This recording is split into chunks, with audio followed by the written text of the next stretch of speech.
Sir बिल्कुल कोई house arrest नहीं हुए फैज़ मीर साहब। मैंने चेक किया अपने सोर्सेज से, जब दोबारा हमारे एक साफ़ी दोस्त ने खबर कुछ दिन पहले दोबारा की, काफ़ी वायरल हुई और काफ़ी उस पर चैम गोइयाँ लग गई और लोग भी देखने लग गए। तो हमने जब इन्वेस्टिगेट किया तो हमें उसमें ये पता लगा कि जी वो हाउस अरेस्ट बिल्कुल नहीं है। वो उन्होंने कहा था कि इसी पिछली अपनी स्टोरी में उन्होंने कहा कि 2 वीक्स तकरीबन हुए हैं, 2 वीक्स हुए हैं। पहले उन्होंने मार्च में भी कहा था और अब उन्होंने कहा कि 2 वीक्स हो गए हैं कि वो हाउस अरेस्ट है। तो जब हमने चेक किया तो पिंडी में लास्ट वीक वो अपनी फैमिली की एक क्लोज ये डिस्टेंट फैमिली में एक शादी अटेंड करके आए हैं।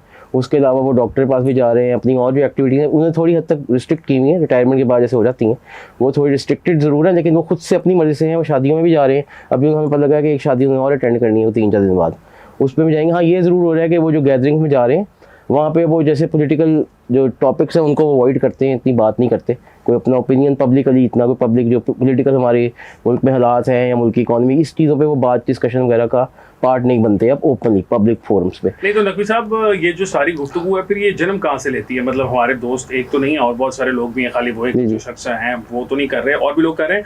ये सवाल कहाँ से पैदा होते हैं? मतलब ये कौन लोग हैं जो ये बातें अच्छा कुछ अच्छा हसन इसमें ये बात भी है ना, जैसे अभी आपका वो शायद उनसे ये शक होता हो कि उनके साथ ना कुछ सिक्योरिटी के लोग भी होते हैं, जिसकी वजह शायद वो ये तासुर उनको शायद इससे मिलता होगा कि वो शायद उनको अरेस्ट किया हुआ है या उनको चेक एंड बैलेंस रखने के लिए, उनको रिस्ट्रिक्ट रखने के लिए साथ जाते हैं। लेकिन जो मैंने अपने सोर्स से पता किया वो पता लगा कि जो उनके साथ सिक्योरिटी वाले भी आम कपड़ों में चलते हैं या दूसरे जो उनको सिक्योरिटी मिली हुई है वो उनकी बेसिकली अपनी सिक्योरिटी के लिए है, क्योंकि वो एक अच्छी की पोजीशन पे रहे हैं।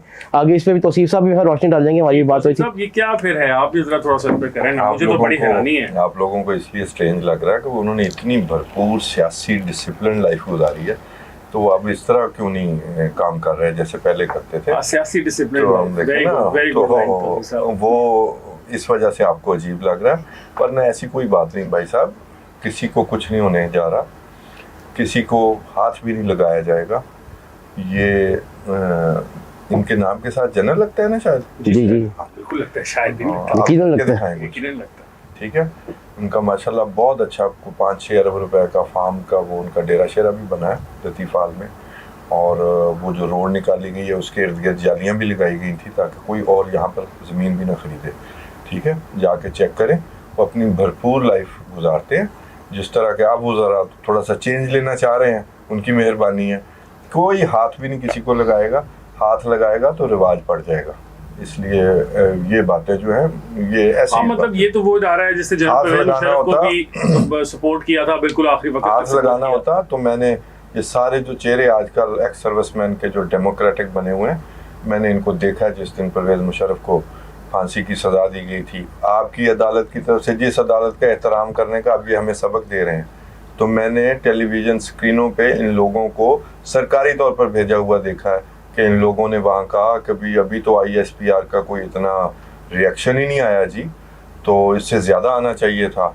और ये किस तरह चीखो पुकार कर रहे थे, कौन सा कानून और कौन सी बात पर वो अपनी उन्होंने लाइफ थोड़ी सी चेंज की, उनकी मेहरबानी है। अभी बाजवा साहब को भी साथ बिठाकर मैसेज तो दिया है, आसिफ मुनीर साहब ने भी पकड़ना हो ना हसन, तो मैं आपको मुझे अचानक ये रेफरेंस याद आया, किसी का एहतसाब करना हो, छोड़ें जो बाकी सियासत होती रही, वो मेंबरान असम्बली की हाज़िरी लगती थी, कौन लगवाता था, कौन किसको ब्लैकमेल करता था, कौन किसको कंटेनर में बंद करके वोट डलवाता, एक दिन किसी और के हक में डलवाता था, दूसरे दिन किसी और के हक में डलवाता था। ब्रॉडशीट स्कैंडल पे कोई तहकीकात हुई, बड़ा रौला पड़ा था? नहीं, बिल्कुल ऐसी कोई हमने नहीं पढ़ी। वो पता चला वो मिस्टर मलिक कौन था जो जाके उसे मिलता था? नहीं, बिल्कुल नहीं। कितने अरब रुपए पाकिस्तान को भरने पड़े, डॉलर कितने हैं, करोड़ डॉलर्स उनको, मेरा ख्याल $1 बिलियन शायद बनता हो, मुझे नहीं पता कितने भरने पड़े, किस किस का नाम आया, स्टोरीज हुई। वो हाथ लगा किसी को? आगे डिस्टेंट रिश्तेदार थे उनको नहीं हाथ लगा, क्योंकि पीछे सारे वही थे। जिस दिन वो हो जाए उस दिन ये भी मुझे बता दीजिएगा कि भाई जी किसका कोर्ट मार्शल हो रहा है या किसको नजरबंद किया गया। क्यों नजरबंद किया जाए जी जब उन पे कोई एलिगेशन ही नहीं? चलेंगे, हमारे नाज़रीन के लिए ये बात तो क्लियर हो गई नाज़रीन, जिस तरह हमारे प्लेटफॉर्म का मकसद ये है कि हम तमाम उन खबरों के ऊपर नजर डालें जिनके ऊपर लोग तो बात करें, लेकिन हम आपको बैकग्राउंड न्यूज़ दें। अच्छा, अब नकवी साहब, पंजाब के अंदर पीपल्स पार्टी जो है वो अपना इंग्रेस करती जा रही है, क्या प्लान क्या है ज़रदारी साहब का, ये भी जरा हमारे नाज़रीन को बताएं।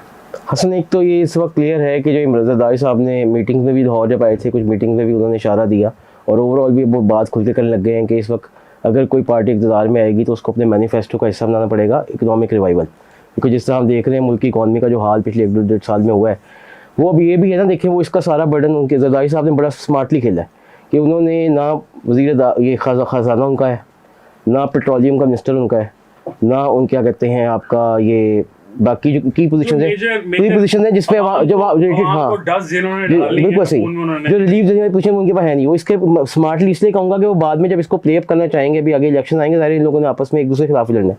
तो जरदारी साहब की जो स्ट्रैटेजी है ना, इस दफ़ा आपको याद होगा ताजिर जो कम्युनिटी जो है ना, बिजनेसमैन, ये हमेशा से पीएम अजहन के ज़्यादा करीब रहे हैं, क्योंकि खुद भी कारोबारी शख्सियात हैं। जो पीपल्स पार्टी है वो ज़्यादातर पे ये मज़ारे और ये एग्रीकल्चर इस साइड पे होते हैं, लेकिन पीपल्स पार्टी ने अब नई जो स्ट्रैटेजी बनाई है, जरदारी साहब ने प्लान भी बनाया है, वो अभी आए हैं तो उन्होंने फेडरल चैम्बर ऑफ कॉमर्स में भी मिले हैं। अभी उन्होंने जो नया प्लान है उसके मुताबिक वो लाहौर चैम्बर में, फैसलाबाद चैम्बर में और पंजाब के दीगर चैम्बर जो इंपॉर्टेंट चैम्बर्स हैं और बिजनेस कम्युनिटी एप्टमा वगैरह हो गए, उनसे वो इंटरेक्ट करने का सोच रहे हैं। इसके बारे में प्लान पूरा तैयार है। नदीम अब्दुल चंद साहब इसके बारे में काफ़ी एक्टिव हैं और वो काफ़ी कुछ प्लान भी कर रहे हैं, चीज़ों से मिलवा भी रहे हैं। अभी बिलावल साहब ने भी कल मीटिंग की है चैम्बर में जाके। तो ये है कि वो नई स्ट्रैटेजाइज जो कर रहे हैं वो ये कर रहे हैं, जैसे पीएमएल पहले भी खाइफ है काफ़ी, तो उनकी लाहौर प्रेजेंस है। दूसरे वो टारगेट अब उन कम्युनिटी को कर रहे हैं जो पहले नून लीग के करीब थी।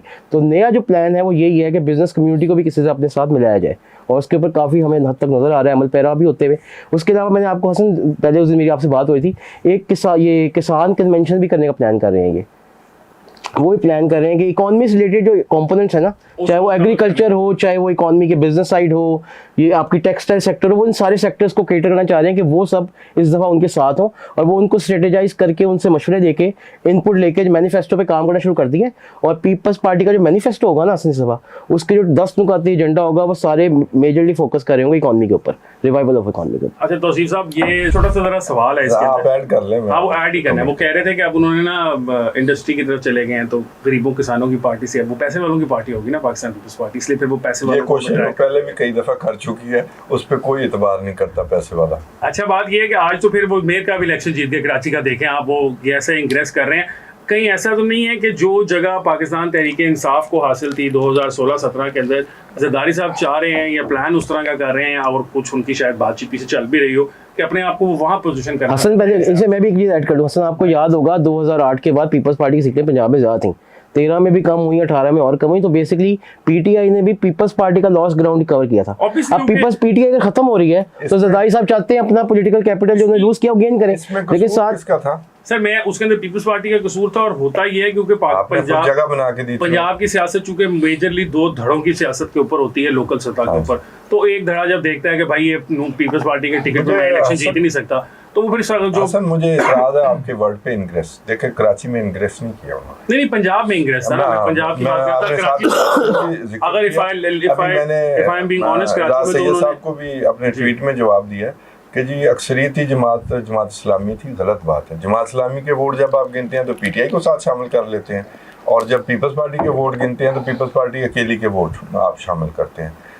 भाई उनकी अक्सरियत थी, उनकी जमात टूट फूट का शिकार है, नहीं दिए उन्होंने वोट तो ठीक है, ज़रा सब्र करें। जमात का एक वायलेंट एक अंसर होता है, वो आज अपना आप शो कर रहे हैं। इनसे ही सब ने सीखा, ये भी मैं बता दूं, जमात इस्लामी से ही एमक्यूएम ने वायलेंस सीखी। और पीटीआई में आप देखें जमात का बहुत सारा फैक्टर आया और वो इधर भी वो सारा पूरी चेंज होगी। मैं